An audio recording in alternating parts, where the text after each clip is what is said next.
Okay, YouTube, we're back for part 2 of the front, I'm going to call it a rock guard removal.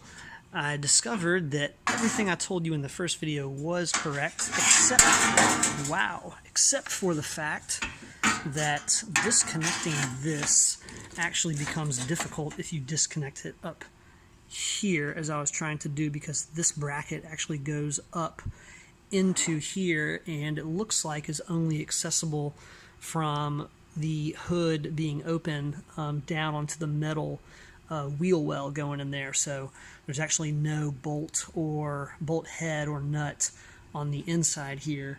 Not to mention I've got this plastic wheel well insert to get around. So I just fought the screw to get it out of this hole, which disconnects it here, and it'll come off. I just got to get it off of the rusted other side. But that's how you remove it. Thanks for watching.